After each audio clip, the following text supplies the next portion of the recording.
investigation, not just for displaying our wealth, as we saw yesterday, but flowers for what they can actually do for us. And I'm taking you to a rather frightening but mysterious place, which is a druid's grove. So first of all, we're going to visit a druid's grove.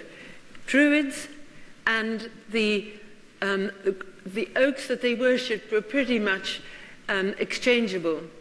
And a druid's grove could be a grove of trees, or it could be a group of druids. And they were really thought of as magician priests belonging to a very, very ancient Celtic people. And you see they left no written records.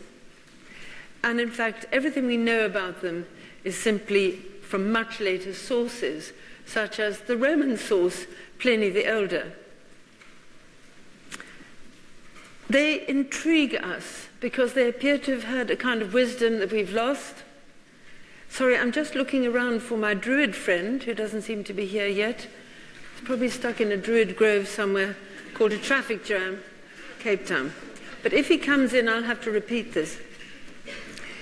The thing was, the Druids were actively hostile to the idea of any record keeping.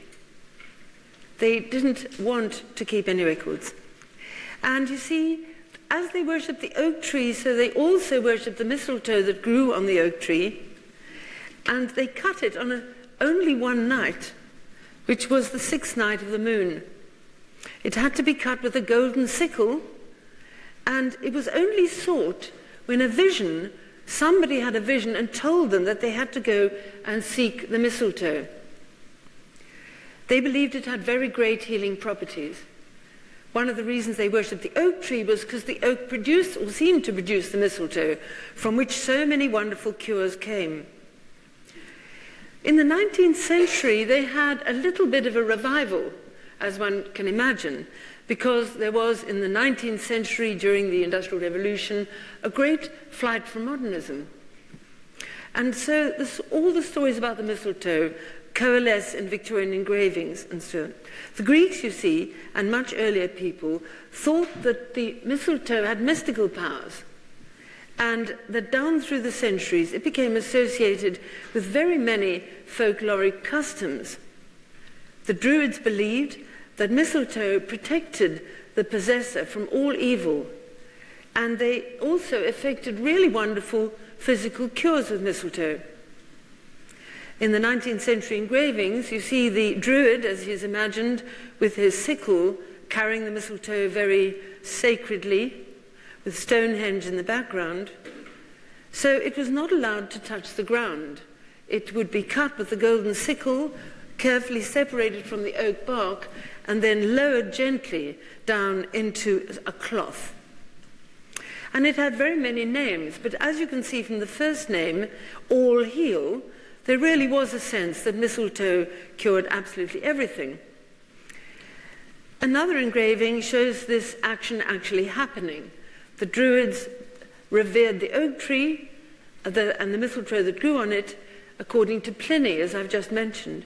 And Pliny is a really great source for just about everything. At the winter celebration that they had, called the Samhain, the sacred oaks were completely bare, except for the mistletoe that was a sign of their eternal fertility.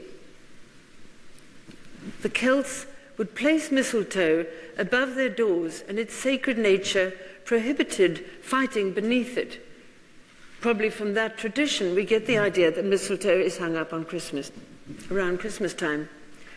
But it also had some quite serious medical applications. It had a reputation for curing what they called the falling sickness, which was epilepsy, and other convulsive nervous disorder. It was a sort of anti-spasmodic drug. It was also used for internal healing, so many applications of mistletoe. In the 19th century, it was collected probably quite a lot, because Mille saw fit to do a painting in his social realist style of the time, showing a young girl who is collecting mistletoe in the snow in England. John Everett Mille eventually became president of the Royal Academy at the end of his life. But as a young man, he was the leading light in the pre-Raphaelite Brotherhood. When I'm looking at this painting and call me a cynic, also I've done a lot of work on Victorian art, there is usually a subtext and quite often a double entendre. In this case, there is the girl with the mistletoe and the sickle, clearly perhaps waiting to be kissed. The sickle rather vicious looking, almost as if she may be ready to be cut herself. Sorry to say that rather vulgar thing. But this is the kind of thing that was always hidden behind the Victorian paintings. A later Victorian painting by Dante Gabriel Rossetti shows us a girl with red hair tying mistletoe up at Christmas time. And on the frame it has the words Christmas 1860. So we know mid-Victorian. Apparently this idea of kissing under the mistletoe came from, or started somewhere around the middle of the 18th century and went on through Victorian England, and it was usually among the servants.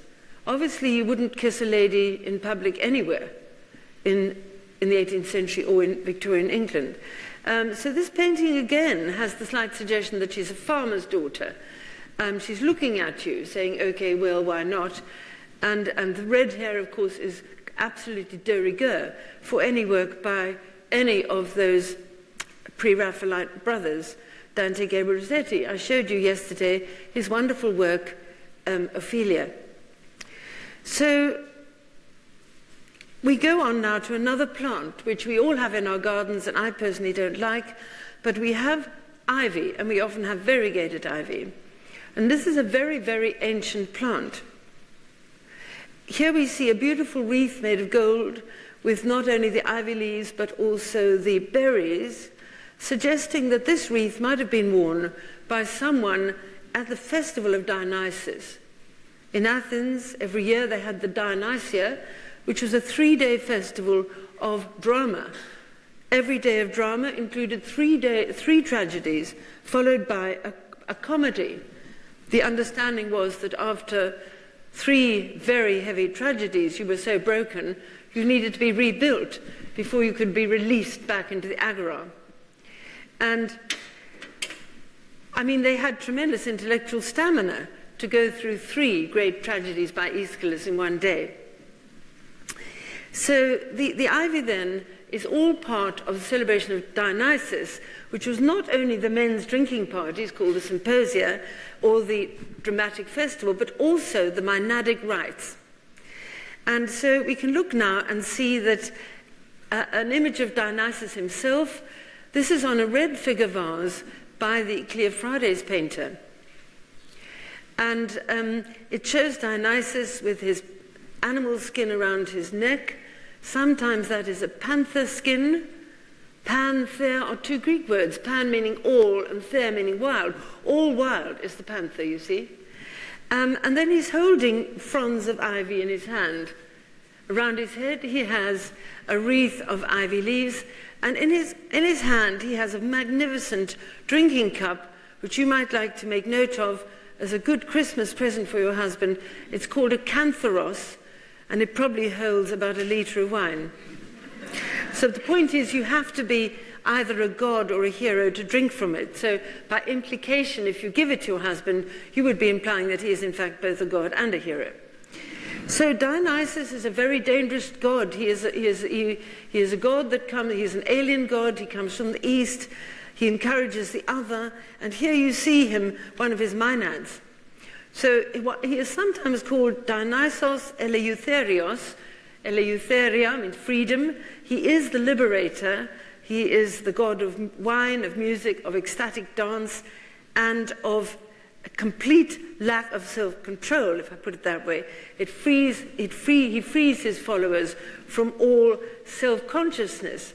So the maenad here with her hair in curls, she holds a thing called a thyrsos, which, if you're on your toes, you will see in very many Renaissance paintings that attempt to recreate the wonderful age of Greece and Rome. So that is the ivy. Now, it has been used for a lot of medicinal purposes. Vincent van Gogh here paints a field of a forest of ivy in Saint-Remy in 1889, probably somewhere behind the hospital in which he is interred. Looking at some of the things that ivy does, we can see that it alleviates respiratory problems, and the English or the common ivy is used extensively in Europe to combat asthma. In chronic respiratory ailments, and it's a symptom of the common cold that it can cure, which is quite interesting. In Germany, clinical studies have shown that the improving patients with chronic respiratory disease. So ivy clearly has a way to go. So we've looked at ivy, we've looked at mistletoe, but there are other very common plants that were immensely important, and one was the laurel or the bay tree. We all have bays and laurels in our gardens. The laurel or the bay, then, is a plant from Asia Minor and the Mediterranean, and it has a marvelous smell, aroma when it's cooking.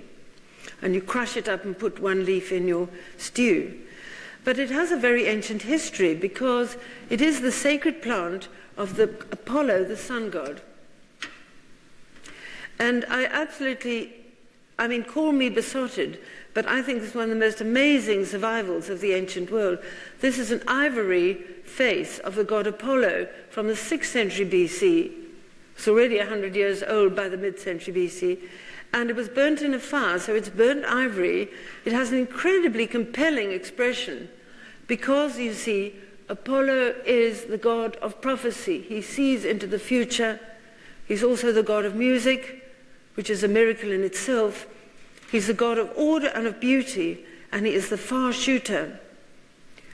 So this is what's called a chryselephantine sculpture. In other words, a sculpture made of ivory and gold, two very new techniques in the 6th and 5th century. It might have been made by the famous King Croesus, who was so massively rich, and he might have given it as a present to Delphi, because clearly you want to thank the god if you've got a good prophecy out of the Pythia. And so the Apollo, the sun god, and the laurel leaf are intimately connected. Of course, the laurel, going to go on, was the thing that you might crown yourself with if you won something at the Panathenaic Games. Well, you wouldn't crown yourself with laurel if you won something at the Olympic Games, because at the Olympic Games you were crowned with wild olive leaves cut with the golden scissors by a very special boy from the grove of Zeus. Olive leaves sacred to Zeus. But if it was the Panathenaic Games, it would be laurel leaves. And this is a most beautiful, very tragic, monumental stele showing a young boy crowning himself. Did he die in the games? Did he die competing in the games, perhaps? People died. There was no health and safety, no such thing as health and safety, and very many people would die literally for a crown of leaves. In these holes would be the leaves, which were bronze and probably gilded. Now, as I mentioned, the bay was part of his prophetic practice at Delphi, and the Pythia was the name of the priestess who would give the prophecies. And she was just an ordinary village girl. There was nothing, you couldn't buy your way into it. You know, the ancient world was quite amazing and so much more refined than us in so many ways. One example is here. You couldn't buy yourself in to the job of Pythia because you had massive influence. Whatever you said would change the course of nations. Any village girl who showed spiritual powers might be chosen, and she would sit on a tripod and inhaling either fumes which came through a crack in the ground, as in this Victorian painting, or maybe from burning laurel leaves, or maybe chewing them, which of course is very dangerous because they're poisonous. She would then speak in tongues, and her words would be translated by a priest of Apollo who would be sitting behind a curtain. There were terrible, terrible penalties for trying to make her prophesy when she couldn't, when she wasn't inspired. One priestess, when completely mad, shrieked and threw herself off a cliff. There are lots of stories. The idea that the fumes came through a crack in the ground is interesting because it's been pooh-poohed by archaeologists up hill and down dale until about 10 years ago when geologists found two fault lines meeting like that diagonally and crossing right under the temple of Apollo at Delphi, where there could very likely have been a crack. They also analyzed the type of rock and the type of gases are produced, and they came to the conclusion it could have been a particular, is it ethylene gas? Not sure what it's called. So there could have been this sweet-smelling gas. So that is that. And then the other thing was that the laurel tree is also a girl, or was a girl. And the Greeks are very good at doing this kind of thing, mixing up nature and humans. The story of Daphne is that Apollo was after her, and she wanted to protect herself.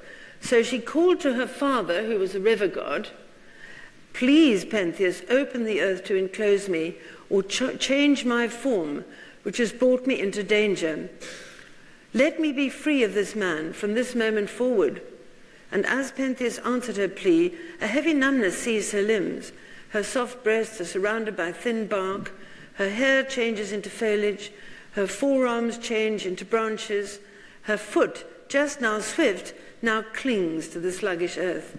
And there she is, and she says, "Okay, fine, now what?" You can see. But it is a very rather extraordinary painting in the National Gallery. And he answers, "I'm going to show you the most amazing piece of marble carving you've ever seen. This is by Bernini.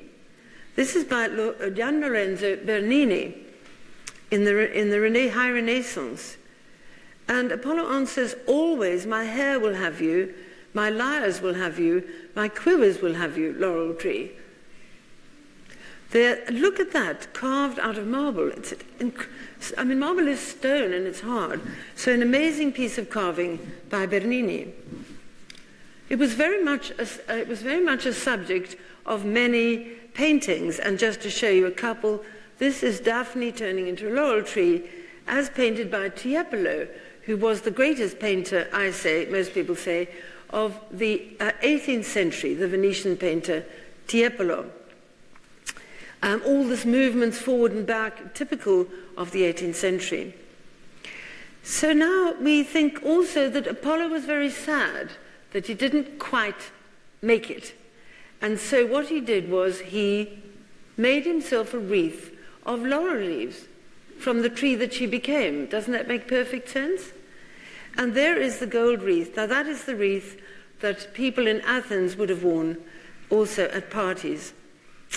And it became, because the wreath was also given to great poets and great people that rhetoric, because of that, if you were a great poet or you won the city Dionysia, you would be crowned with a crown of laurel leaves.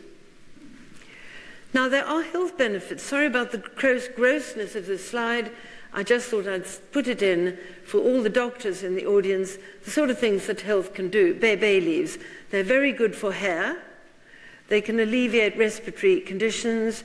They can facilitate digestion. And they also help lower stress hormones in the body. They can also be used to control diabetes. So all sorts of very good things coming from bay leaves. We come to the hemlock. I was trying to think at first of the most important plants that have a big tradition behind them in the ancient world. And hemlock does, primarily because it's poison, and it's deceptively like cow parsley. You have to be extremely careful when you're wandering around in the fields in England where cow parsley, that you don't chomp on a piece of hemlock by mistake. It causes death by blocking the neuromuscular junction, which results in paralysis, which leads to respiratory failure, really. It's just awful. And the worst story, and the most famous story, which you all know, and I'm just reminding you, who was killed by hemlock? Well done, good class. You're all going to get gold stars. In the 18th century, in the late 18th century, the story of Socrates was very popular. This is from 1762, second half of the 18th century. And you can see there is Socrates in his prison. He died in prison. He was sentenced to death for corrupting the youth of Athens by encouraging them to think for themselves. And because of this, this story became a great rallying call for people who were trying to promote free speech, which, as you know, we're losing very rapidly in our country. I don't know what's happening here. It's certainly in England, free speech is flapping around in the shallows at the moment. It's absolutely true. So free speech was being clamped down. And here he is, he's drunk, in this painting, he's drunk the hemlock, the cup is on the floor. He's going to become paralyzed. Of course, all his disciples are absolutely distraught. I'm not sure if this is meant to be, I'm not sure if that's meant to be Alcibiades, is one of his beloveds, or not. But this painting shows the moment when he has to himself commit suicide, which was absolutely the most awful thing. It's just one of those terrible, terrible things that happen. I mean, he said, all I know is that I know nothing. He also said, I can't, in his defense, he said, I can't tell them anything. I can only teach them to think. I don't know anything and I can't tell them anything. I can only teach them to think. Anyway, he had a great following among the young, and this is what happened to him. So this, another one here by Jacques-Louis David, who is the great neoclassical painter of the late 18th century in France. And his work was harnessed, quite almost literally, by the intelligentsia that were promoting the French Revolution. Because you see, it's non-Christian, it's not European, it's ancient, it suggests ancient values that have been lost. And again, it's all about free speech and standing up against the establishment. So this painting, which is very much a neoclassical painting, with the receding arches, the Roman dress, the attitudes, this is by Jacques-Louis David. So we just want to go from this death of Socrates down to Eleusis. I don't know if anybody came last year. Did anybody at all come to the lectures on it? Somebody did. Good, well done. Well, the point was that down at Eleusis, the practice of the Eleusinian mysteries had taken place for centuries. And the poppy was one of the symbols of the mysteries, because poppies grew all around there in the wheat fields, and it was a very lush area of wheat fields, so poppies would have been there. And it's quite well known that opium was produced in Crete, on the island of Crete, and it's possible the mysteries came from Crete with Minoan priests. You can see I absolutely adore sleuthing. I love research. You find out how everything links together. Anyway, the Cretan priests who came might have bought this practice of drinking a particular drink that may have had some poppy seeds in it. Well, you're just looking at a very nice relief here, which shows you Demeter, that these are the two goddesses of the mysteries. Demeter, the mother, the great mother, the mother who brings grain to the world. She's holding some wheat stalks, and her daughter Kore, who goes underground and is married to Hades, the god of the underworld, for 6 months, and then comes back. So she represents the death of the year and the birth of spring. The two torches are held up and down, one reflecting the ascent and one reflecting the descent of Kore. This is just a small frieze. I put it in to show you the cross torches, a symbol of the Eleusinian mysteries, and the poppy seeds, which you can see very, very clearly in that one, plus this very particular vase, which was a ritual vase called an excalatron. This is a really beautiful example of an actual real excalatron with a lid, and it was in a vase something like this that this potion called the kykeon was kept. If you went down to be initiated, you went barefoot, you fasted for about a week, you walked 33 miles barefoot, you had to swim in the sea, which you could all do here, because the sea purifies you of everything, not just physical illness, but spiritual illnesses. The bathing in the sea was the most important part of purifying, and after all of that, when you arrive in the dark at night by moonlight, with the torches flaring, you're given the kykeon, which is this very special drink. And it was made of barley with pennyroyal and mint. And you see, this is a 6th century one. The point was there was something in the barley, and this is where it gets interesting. The barley probably had an ergot. Any farmers here will know about that grows on damp barley.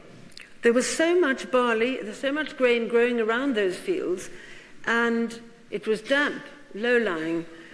The ergot produces hallucinations, which in the Middle Ages was called St. Anthony's fire, when many peasants lived off the land and they made bread with damp rye and damp barley and had hallucinations called St. Anthony's fire. Also, animals ate it and they had hallucinations. It's all part of the witch trials. You have to look into it. So we think it's probably the ergot in the barley that produced these hallucinations at the mysteries. It was very close to the effect of lysergic acid. Diethylamide, yes, LSD, commonly referred to as acid, which is a psychedelic drug known for its psychological effects. But in those days, they felt that those psychologically altered states had strong spiritual significance. Of course, in the 1960s, LSD was a part of the counterculture. Now, it produced maybe an effect something like this. This is meant to be the sort of effect that you'd have on your brain, which could be permanent, very dangerous stuff, or something like that. The kind of things that the initiate, having fasted for a week and walked 33 miles, would see. They would also hear things, and they'd be heavily veiled. It was very frightening. The only thing that we have in our culture that's slightly akin to that might be cannabis. Cannabis, which is a sort of psychotropic herbal plant. Well, it was very commonly smoked for a long time, centuries, in the West Indies, and I think it came to the UK primarily through the influx of West Indians. So cannabis has tremendous followers, but it also has great detractors, as we all know. One of the studies funded by a research grant, you can imagine trying to apply, I'd like to do a research into cannabis. I only need so many £1,000. They were trying to uncover the plant's medicinal benefits as well as the effect of cannabis on driving, because drug driving is just as bad as drink driving. In America, they're very serious about it now. So they've actually had an art exhibition. It's right now if you want to go and see it. So we go back then to the great god. In Greece, you have sun gods. Apollo is a great sun god, going on to Mithras in ancient Rome, but also, of course, in Mexico, a sun god. And the Mayan sun god is the one you see right here. With that, it takes me to a plant that worships the sun. Which one will be that? The plant that turns to face the sun. I know a lot of daisies do it, but well done, of course. Very good. This is far too easy. There's going to be a test. Oh, I know what. After tomorrow's lecture, after tomorrow's and Thursday's lecture on figure art, is going to be a test. See if you can keep up. It's said that the natives of the Inca Empire worshipped a giant sunflower. Does that make sense? Can you imagine sort of doing this and putting money in the donativo and crossing yourself in front of a giant sunflower? Well, why not? I mean, they worship the sun. The Incan priestesses wore large sunflowers made of gold on their garments. And images of sunflowers are found in the temples in the Andes. Native American Indians placed bowls of sunflower seeds on the graves of their dead. All makes perfect sense. And, of course, Vincent van Gogh made sunflowers the most famous paintings in the world and the most expensive. So I thought we'd just go straight to Vincent van Gogh and see some sunflower. When people see Vincent's paintings, they always come up with the same idea. Yellow is the color of hope and happiness. These are very happy paintings. But when you look at them, you'll see that quite a few of the sunflowers are actually dead. This one up here is a bit dead looking. This one here is dead. He made these paintings in October 1888 when he was expecting Paul Gauguin to come and stay, and he wanted to brighten up his room. And he painted seven versions of them. Most people only know about 2.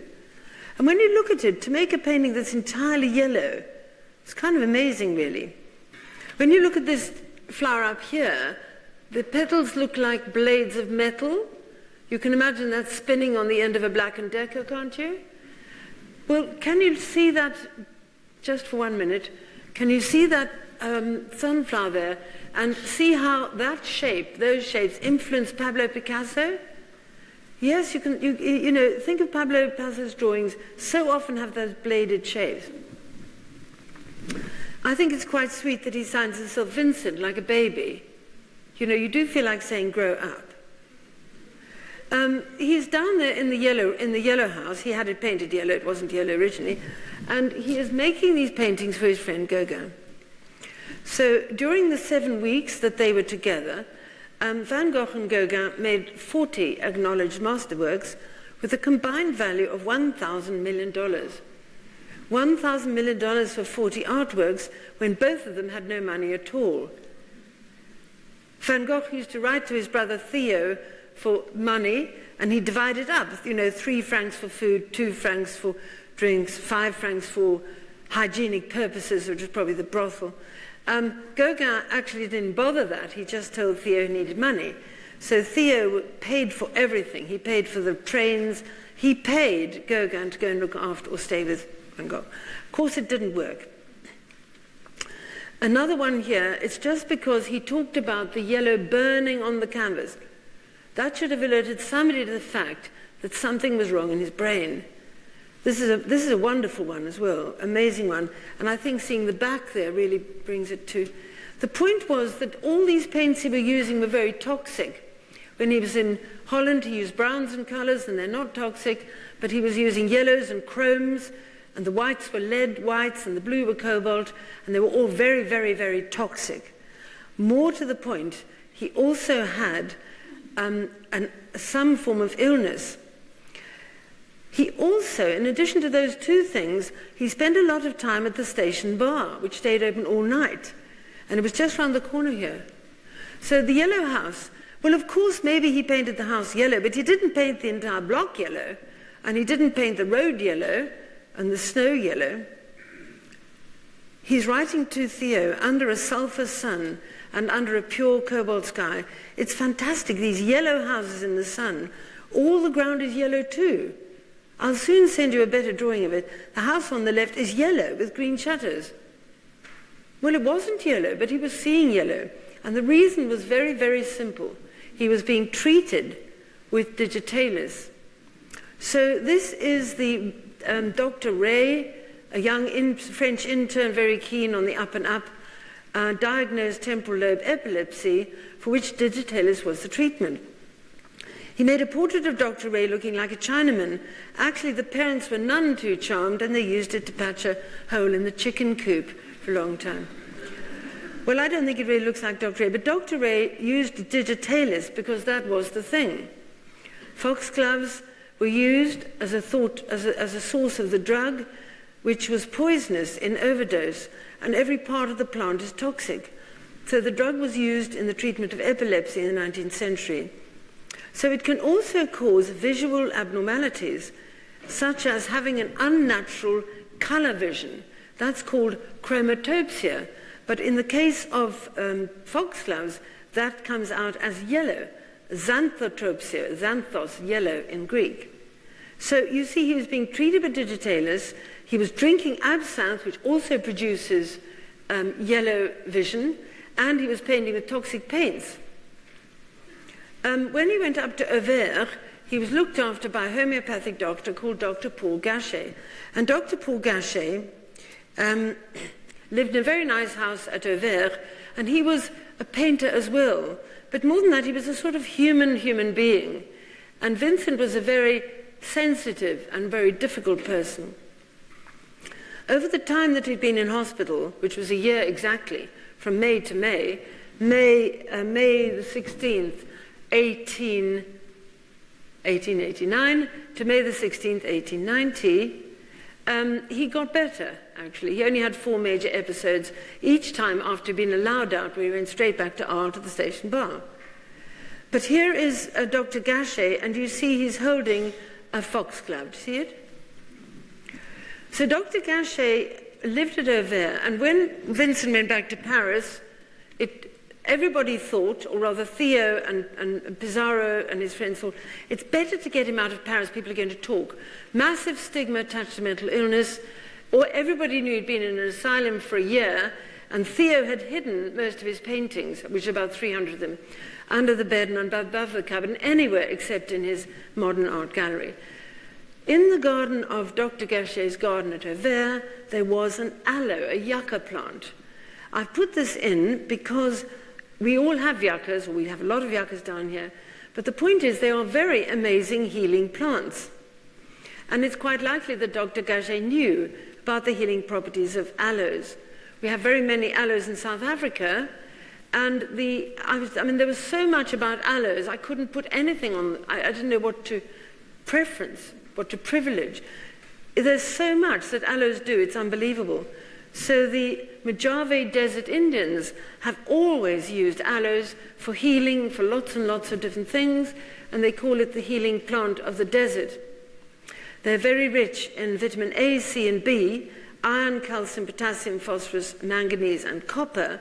But they heal open wounds, they can heal fits and things. There is so much, I simply couldn't begin to tell you everything that an aloe can do. I just put that in to remind us of our South African aloes, because this one's near Saldanha Bay, where we were on Sunday. We're going to move to the iris, because we are thinking about Van Gogh. And of course, Van Gogh painted many irises. So the iris then is a symbol of faith, hope, wisdom, and courage, but also a symbol of suffering, as I told you on Monday, where it appears either by the entrapped unicorn or by the Virgin Mary. But an iris has an incredibly complex structure. Some petals go out, other petals go in, some have got yellow stripes. It's not just your basic daisy. You feel that in the world of plants, the iris is a very evolved creature. And of course, the blue is wonderful. Bad news is, nearly all blue plants are poisonous. Daffodils are poisonous, particularly the bulbs of daffodils. Bulbs of bluebells, all bluebells are poisonous. So an iris, the iris is a name given to the flower, but originally Iris was a messenger of the gods in ancient Greece, and she communicated between heaven and earth through a rainbow. Isn't that a lovely idea? I think it's great. We should have rainbows and not mobile phones. Are you getting me? I'm on the indigo wavelength right now. Oh, you're on the yellow rainbow. Get onto the indigo and we'll be able to talk. Virgin Mary, of course, is the sad side of the story because the irises are a symbol of her suffering.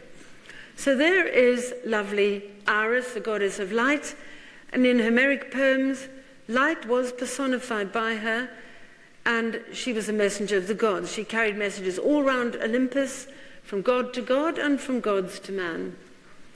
And she often carries this thing called a kerikeon, which has got the figure 8, and I could do another entire lecture on that, but nobody would probably want to hear it.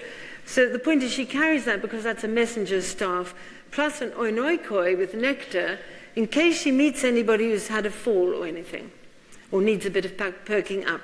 So she has the special nectar, and she has the wand.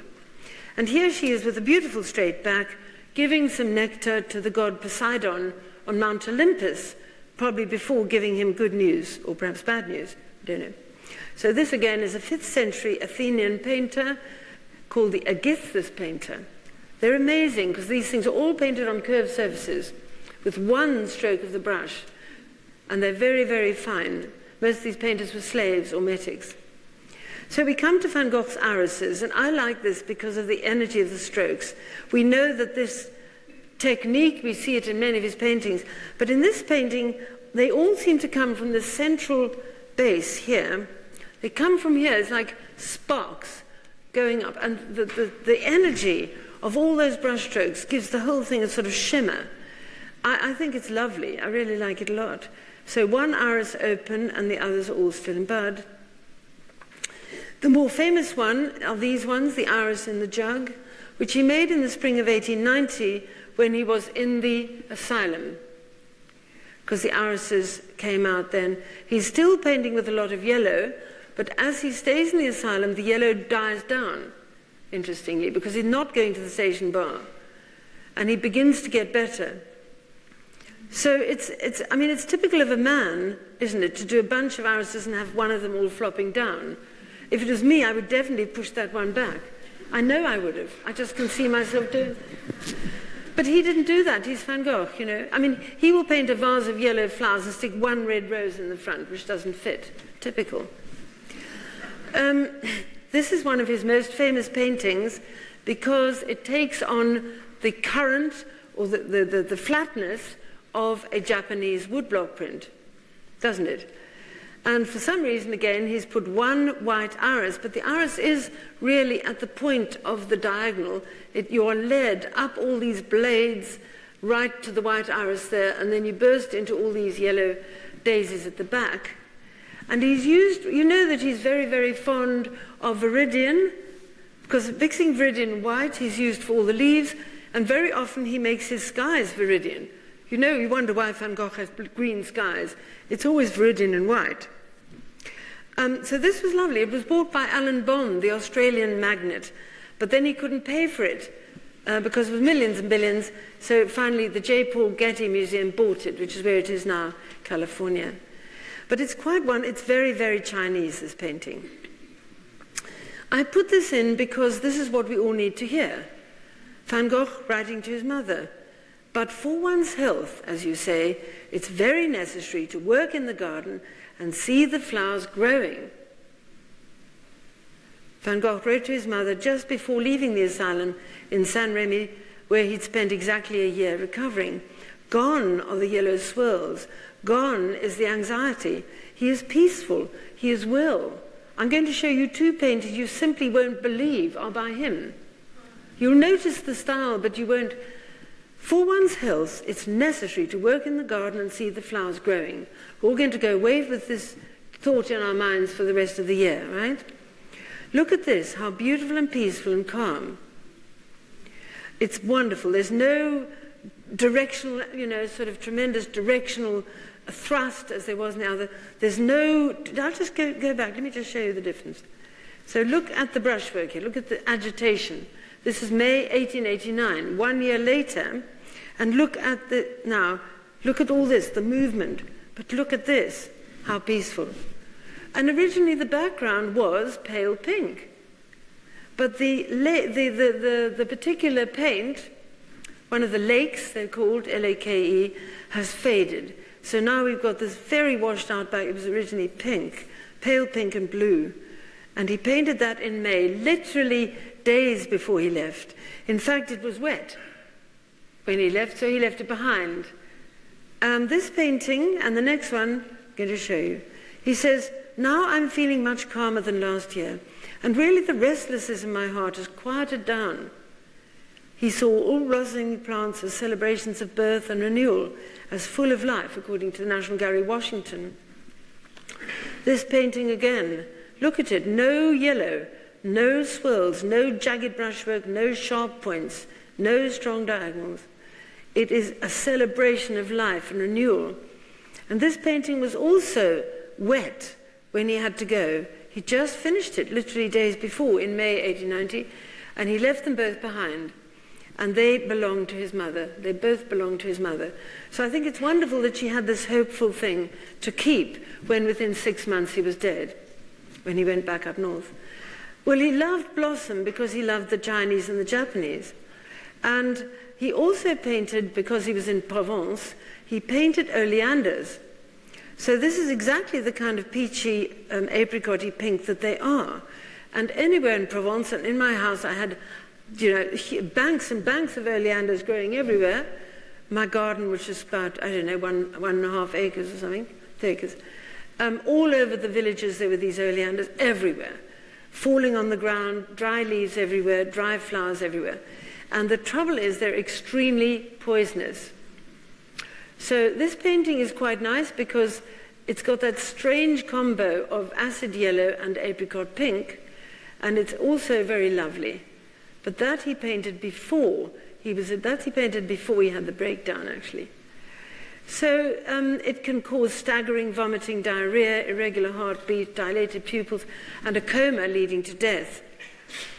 Oleanders are actually anything, they are, I put anything but deadly. What I meant was exactly the opposite. They don't look as if they're deadly, but they are, that's what I meant to say. They're deemed extremely dangerous, with a poison that affects the heart, and it's one of the most poisonous plants in the world. It's toxic to animals and humans alike, whether fresh or dried or shriveled, if you pick up a dried thing. And it's toxic to everything, to rabbits, to chickens, to cows, to horses, to dogs, to anything, to everything. You must never allow children ever to go near oleanders. And if you have I would just take them out, because every part of it is very, very toxic. So there are lots of horrible stories, like the story of the young Boy Scouts who decided to do a barbecue, and they picked off some dried sticks to make a little fire, and they all died because the fumes of it was oleander. Very dangerous. But let's look at something more encouraging, which is the magnolia. And I found this very sensitive drawing by Matisse of a magnolia flower. And it shows you that he struggled to understand the shapes. He wasn't just doing a Matisse swirl. People think his drawing was easy. He actually battled, and he rubbed out with his hand, and this shows how he explored the shapes. And he painted magnolias quite a lot. Now, magnolias, the Japanese researchers have found that the magnolia has two chemicals, which you can see here, and they're found in the magnolia bark, and they're up to 1,000 times more potent than vitamin E in the antioxidant activity that they can provide. They're thought to contribute to anti-stress and anti-cortisol balancing effects of the plant. They're extremely good. They can be used to treat menstrual cramps, abdominal pain, abdominal bloating and gas, nausea, indigestion. And the bark is also an ingredient in the formulas used for treating coughs and asthma. So magnolia has very, very good properties. And looking at that, I wanted to show you a nice painting by Matisse. This painting by Matisse shows a lovely girl. It's an odalisque painted in 1928. She's lying back, and the sun is coming through the window here, and it's lighting up the underneath of her rib cage, and the underneath of her cheeks here, and the underneath of her eyebrow. Her eyes are half shut. You can smell the flowers because her studio is right by the flower market. You can smell the peaches in the plate here, and the wonderful way that the swoop of the divan is offset by the very strong verticals behind, which give absolute stability and rigidity. And the extraordinary combination of dark blue and brown with this grey, which is such an unusual combination, going off into a much darker there, because you need dark there, because this is much darker. The painting looks effortless, but Matisse created his paintings. Of course, he had an inbuilt instinct for balance and order, which just flowed out. But he made his paintings look so effortless. And in the whole painting, there's only one touch of pure cadmium, and that's right on the mouth of the sleeping odalisque. In the front, you see right up here the magnolia. The shape of magnolia echoes exactly the form of the robe, which is twirled around her thighs. This shape is echoed really in the shape of the magnolia. See that? Now, he painted another one, but this is a woodblock print, and I think you might not know that Matisse did woodblock prints. So that's why it's rigid and static, because all the colors are done separately in a woodblock print. But it does show a magnolia in a vase. I wanted to put in some Irma Stern singer in Cape Town, and she very conveniently has also painted magnolia.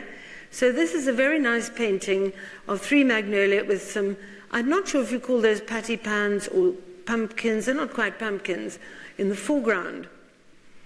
What I like about it is the sort of bitonal quality of it. It's simply whites and then greens, whites and or creams and greens. And I like the cropped factor, the fact that it's cropped here and cropped there and cropped there, a bit like a camera that you've zoomed in on the flowers. And you can even see that the leaves are quite shiny. And it has all the robustness that you would expect from an Irma Stern. This painting hasn't got those qualities, but nevertheless the auctioneers did everything they could to push the price through the sky, and they pushed an estimate of 10 million ranton, which is ridiculous because it isn't really her best painting. It's completely asymmetrical for one thing. But I put it on because it just shows Irma Stern painting magnolias, and we've got some more Irma Stern in a minute. Lilies, of course, we love because arum lilies grow in all the ditches around the Cape, and flower sellers used to sell them. I don't know if they still do. And Matisse here is painting in 1913. So this is before he's gone down to Nice. He is still quite young, and it's schematic. It's very flat and very schematic. You've got these shapes across here and then vertical shapes down the back. And just that diagonal line of the three arums, which of course we all love very much. 1913, just before the war. But many lilies are both beautiful and dangerous. The arum lily, all parts of the arum lily can cause irritation, and you shouldn't put them in your mouth. Not that you would, but you might. Irma Stern here painting the Cape flower seller as if she is a wooden carving. I mean, there's a strong element of carving in the quality of the face, and just using those lilies as a tremendous counterbalance. So that is a very nice painting, white and ochre, that she made. She also painted these lilies in a vase, which are maybe not belladonnas, although they do look rather like belladonnas. And it's a sort of essay in cream and white. What are they? Fenchal. Oh, you know what they are. Very good. But I think what is quite nice is that she's picked up from Monet the idea of using a square canvas. So in several of these that I've shown you, she's used a square, that's another one, square canvas, which is challenging to compose in, but it works. So that's a very nice painting in a quiet mood. That for Irma Stern is quite a quiet painting, really. The belladonna, you see it all over the Cape in March. It announces winter, I suppose, and it announces autumn. They're very beautiful, and they come straight out of the ground. Belladonna, women used to put belladonna drops in their eyes to make their pupils dilate. I think you can see Kirstenbosch Mountain in the background. However, the belladonna bulbs, don't be tempted, because the bulbs are very, very toxic, particularly to children. And Henri Matisse paints Amaryllis in 1941 in this schematic sort of painting. He's getting quite old. And as he loses his ability to paint, he starts cutting up with scissors, bits of cardboard painted by his helpers. And he cuts up and he does these cutouts. But he hasn't quite got to the cutout stage yet. But you can see it's very roughly, all the shapes are quite rough, schematic looking. Now, anemones, we all love anemones. There's nothing like a posy of anemones. And they blossom beautiful, many different colors. But most of the stories about anemones are about death. And that's because it's linked to the idea of being forsaken or left behind. Aphrodite cried and she mourned over the death of Adonis. And from her tears that dropped down, the beautiful anemone came into being. Well, there's another version, as I've written up there, of the story that says that white anemones turned red when Adonis's blood fell on them. However, if you find a white anemone, and I found a beautiful one, look at that, a white anemone, it can symbolize sincerity. So you could go down to the market and just pick up a lot of white ones and give them to somebody. That's beautiful, isn't it? Amazing, bridal. That's anemones. Well, I think Matisse loved anemones. You see his studio at number 1 plus Charles Felix, which was right overlooking the sea and right at the very end of the flower market in Nice. His studio, one studio, actually overlooked the flower market. He could pop down there and buy the flowers every day. So he frequently paints flowers that don't last very long, ordinary garden flowers. And this is a lovely, lovely, bright, cheerful, quickly painted little painting. It's on a table with this cloth. Now, he collected these cloths even when he was a student, when he had nothing at all, when he was living on rice and water, when he was in Paris. He'd go to the dance halls and he'd fall down and throw himself about on the street, pretending to be drunk because he couldn't afford even a cup of wine. So his father used to send bags of rice. His best friend, Jules Petit, actually went home and died at the age of 26 from starvation. I don't think I've ever talked about Matisse at summer school, have I? Well, I've got 2 talks. One is called Matisse More Dangerous Than War. That's because his early work was so dangerous and rocked the boat. It's all about his early work and his fauve period. Apollinaire said Matisse, more dangerous of all. And the second one is called Matisse on the Côte d'Azur, all the work he did down in France. Anyway, this is down in France, a lovely painting. And as you can see, divide down the center there, and across here, you have the basic structure that is absolute stability. A vertical line in a painting always makes you feel completely stable, because if it begins to lean, you begin to feel unsteady, right? Diagonals in paintings are aggressive and destabilizing and angry. Horizontal lines, as you might see on the horizon of the sea, make you feel tranquil, tranquil, tranquil.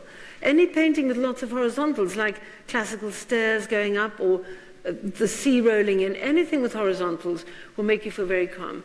But the best of all then is the vertical and horizontal together, which makes you feel stable. That's why it's such a very calm painting. Okay? Sorry about that. That's just a little bit of normal stuff coming in. Another one that's asymmetrical is another painting of anemones in a Chinese vase. The thoughts of Pascal lead you to feel how encouraged you are when you can sit by a nice vase of flowers and read something wonderful. One of my friends said whenever she had to do her tax return, she went out and bought a beautiful bunch of flowers, put it on her desk, and she made everything very nice, and then she did the tax return. He painted flowers as if they were part of a bigger pattern. So this one, his Harmony in Yellow, 1928. You see, from 1928, Amélie came down from the north and lived with him in Nice. And that's when the naked odalisques stopped for some reason. He just stopped doing naked odalisques. But he did do this girl here, sleeping. It's absolutely beautiful with the shiny pewter tray and these incredible colors. Look at them. I mean, pure. I don't know where Penny is, but look at this. Pure blues and yellows and reds and yellows and pinks. And amazing confidence to paint like that. I wanted to show you the last works of Edward Manet, because, of course, he's the last of the old masters, the first of the new, one of the greatest painters ever, in my view. And he died very, very young at the age of 51, and he was dying in 1882, really of the advanced consequences of syphilis, which required that he had to have his leg amputated. So in order to have his leg amputated, he was simply put onto the dining room table in his own... I'm not making this up. Well, I don't make anything up. He is in terrible pain. He's already painted some of the greatest paintings that we know of, with immense intelligence behind them. It's another talk I haven't done, actually. Manet and the Master of the Modern Idiom, Manet. But now he's dying of syphilis, and they put him on his own dining room table. His brother Edmund's there, 2 doctors and 3 students, and they just hold him down and they saw off his leg. I think he might have had some chloroform on a hanky. It was very new in those days. We'll talk about that afterwards when chloroform came in. But the point was they cut it off, stitched it up, and then he had total agony for 10 days because gangrene set in, as it would. He was angry. And while he was in his bed, in those last days, he made some little paintings, and I want to show you. Because most people don't put these in the lectures, because they're too small. Why? I'm putting them because they're small. Because this was the great master's last words. An adorable, wonderful little vase. It's a tooth mug with a few bits of lilac. Look at it. That's all it is. Gone are the great Olympias and the great Déjeuners, and he just a few, and look how beautifully they painted. You can feel the fluffiness, and you can smell that in this awful room of sickness, he said he was suffering so much he just wanted to die. And this, another tooth mug, a couple of roses, a tiny little sprig of whatever that blue stuff is, a couple of leaves, and he's balancing in his bed. He's just flicking away with his brush. And the masterliness, look at the way he's just, forget the rest of it, just look at that. Absolutely masterly. For a man that was such a man of the world, he was an absolute man of the world, a man of Paris, and very, very intelligent and enormously charming, massively charming, and very loyal to his friends, and a great leader of avant-garde. He is reduced to this. And an even smaller one with 4 tiny roses that somebody bought him, stuffed into a little vase. But the translucency of the dragon in the glass is extraordinary. You can see right through it. So Manet was painting his last words, and they remind me a little bit of the last words of Voltaire's Candide.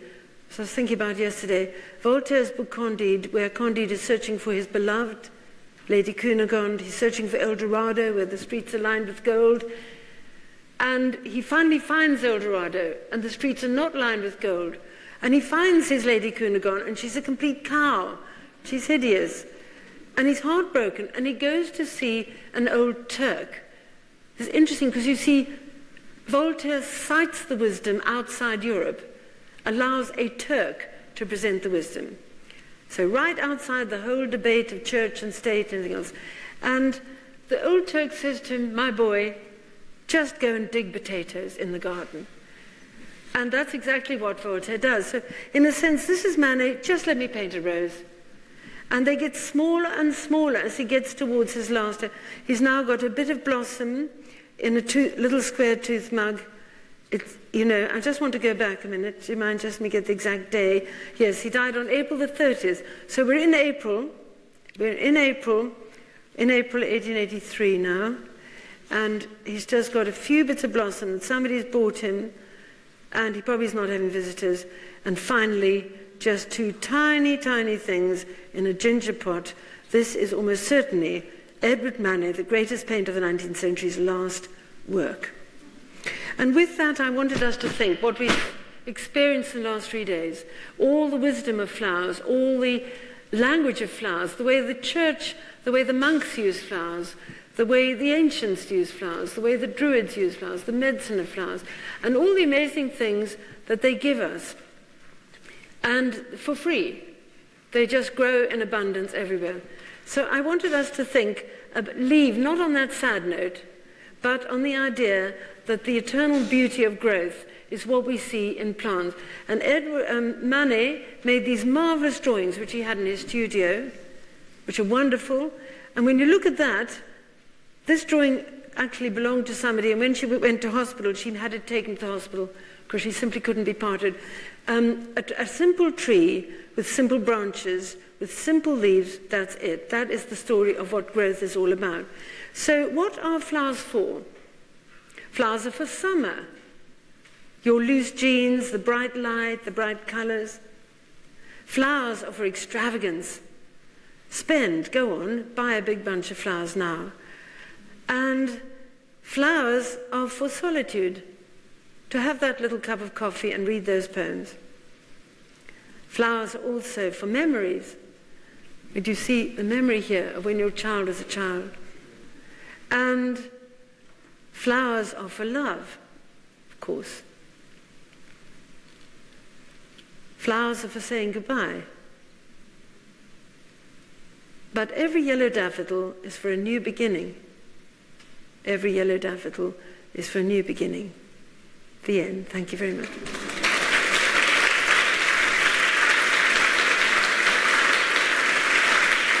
Thank you. Thank you very much. Thank you. Thank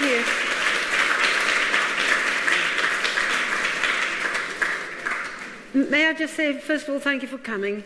Thank you for supporting me, because I very nearly didn't make it to Cape Town. And most of all, if you are able to come tomorrow afternoon at 3:30, I'm going to do figure artists in the late 19th century. You'll see an awful lot more about Manet tomorrow afternoon. Yeah, and Thursday, and Friday. Thanks. Thank you. Tomorrow at 3:30, same place, same time.